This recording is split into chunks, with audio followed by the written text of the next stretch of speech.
Romatizma tedavisi için Bursa'nın Çekirge ilçesindeki kaplıcalara gelen Libya kralı İdris Es-Senusi, 1 Eylül 1969'da bir grup genç asker tarafından kansız bir darbeyle indirildi. Genç grubun başındaysa Libya siyasetini uzun yıllar taahhüt altına alacak o kişi vardı. Henüz 26 yaşındaki Albay Muammer Kaddafi'nin 42 yıl sürecek demir yumruk yönetimi böyle başladı. Tunus'ta başlayan halk ayaklanmalarının Libya'ya sıçramasıyla bu topraklarda uzunca bir süre çatışma sesleri hiç eksik olmadı. Devrik lider doğduğu topraklarda öldürülerek mezarının yeri açıklanmadan sade bir törenle gömüldü. Dünya siyasetinde farklı tarzı ve söylemleriyle yer edinen bu liderin ülkesi aradan geçen onca yıla rağmen refah ve huzuru tesis edemedi. Bugünlerde adını sıkça duyduğumuz Libya'nın dış politikaları, Türkiye ilişkileri ve Akdeniz'deki etki alanlarına yakından bakalım.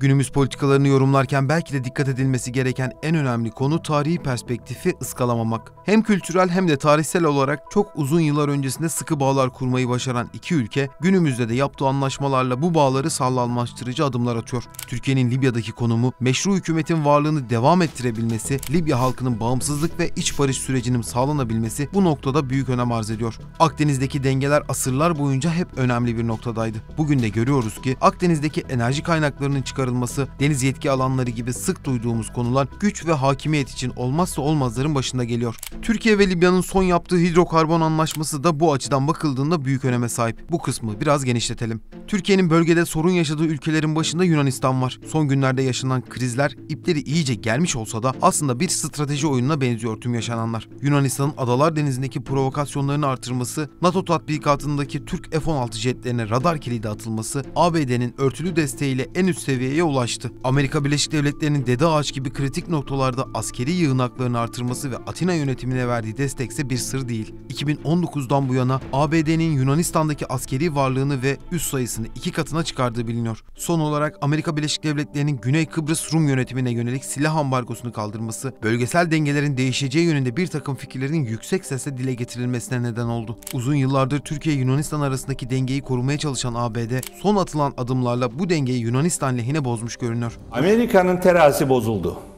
Denge terazisi bozuldu. Yani daha önce Kıbrıs'ta da dengeliydi. Yunanistan-Türkiye ilişkilerinde de dengeliydi. Yani belli lobileri mutlu edeceğiz diye Amerika'nın terazisi bozması son derece yanlıştır. Ve bu ülkelere de bir faydası yoktur.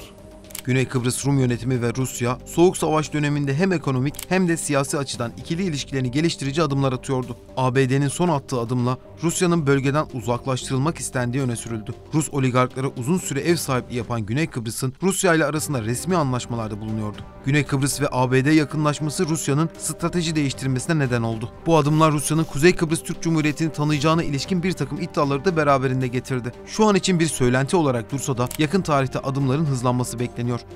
Az önce bir strateji oyunundan bahsetmiştim. Şimdi de bu oyunda Türkiye'nin attığı adımlara ve verdiği tepkilere bakalım. Hem siyasi hem askeri bir karşılık verebileceğini her fırsatta dile getiren Türkiye, özellikle deniz yetki alanında attığı adımla önemli bir mesafe kat etti. Libya'nın başkenti Trablus'ta imzalanan hidrokarbon alanında mutabakat muhtırasıyla hem ticari hem enerji hem de stratejik olarak yol haritası belirlenmiş oldu. Atılan imzaların uluslararası kamuoyunda da yansımaları vardı. Başta Yunanistan ve Avrupa Birliği olmak üzere yoğun itirazlar yapıldı. Bu itirazların bir karşılığı var mı? Ona bakalım.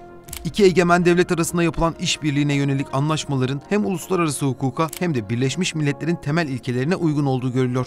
Yunanistan'ın maksimalist talepleri, uluslararası hukuka aykırı tutum ve davranışları Türkiye ve Libya'nın elindeki en önemli güç. Çünkü Yunanistan'ın yayınladığı ruhsat sahalarında sadece Türkiye değil, Libya'nın da meşru hakları yok sayılmak isteniyor. AB'nin yasalara uygun değil açıklamasına ise Türkiye'den bir yanıt geldi.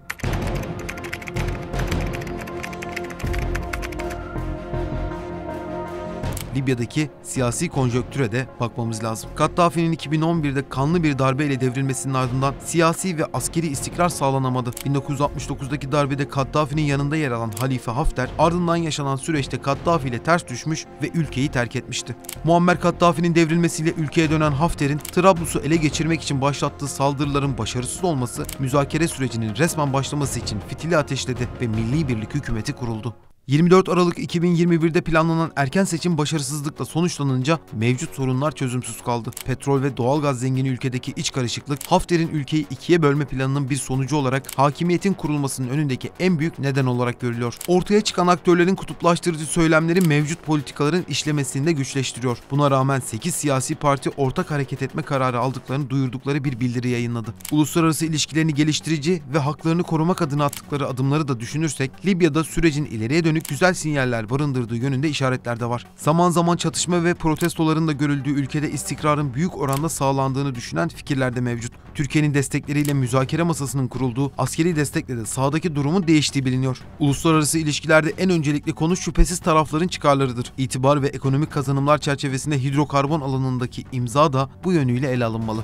Muhtıra ile ilgili detaylar henüz paylaşılmasa da beklenti, talep ve önemi hakkında fikirler mevcut. Öncelikle Türk ve Libyalı şirketlerin petrol ve doğal gaz rezervlerinde birlikte hareket etmesi bekleniyor. Buna göre iki ülke şirketleri belirlenen alanda sismik araştırma ve sondaj çalışmalarını yine birlikte yapacak. 2019'da imzalanan Akdeniz'de deniz yetki alanlarının sınırlandırılmasına ilişkin mutabakat muhtırası da yine bu kapsamdaydı. İki ülke de Akdeniz'deki haklarından feragat etmeyeceğine ilişkin attığı adımları hızlandırdı. Libya'nın sadece Yunanistan'la değil, tüm paydaşlarla adil ve eşit bir paylaşımdan yana olduğu biliniyor. Yunanistan, Mısır ve Avrupa Birliği atılan imzalara karşı çıkmıştı. Özellikle Mısır'ın Dibeybe hükümetinin meşruiyeti hakkında yaptığı açıklama önemliydi. Şimdi de ona bakalım. Libya'nın sadece Türkiye ile değil, Avrupalı ülkelerle de anlaşmaları var. İspanya ile 2021'de 8, İtalya ile 2021'de 2 mutabakat imzalandı. Malta, Nijer ve Mısır'la da mutabakat muhtırası imzalanan Ulusal Birlik Hükümeti'ydi. Açıklamaların ülkelere göre değişiklik gösterdiğine şahit oluyoruz. Yani aynı hükümetin imzasını taşıyan anlaşmalara ülkenin ismine göre tepkilerin değiştiği görülüyor. Afrika'daki keşfedilmiş en büyük gaz rezervlerine ev sahipliği yapan Libya, dünya petrol rezervlerinin de %4.1'ine sahip. Günlük 1.2 milyon varil petrol ihracatı yapıyor. Bu sayının günlük 4 milyon varile çıkarılması kısa vadede en büyük hedef olarak belirlenmiş durumda.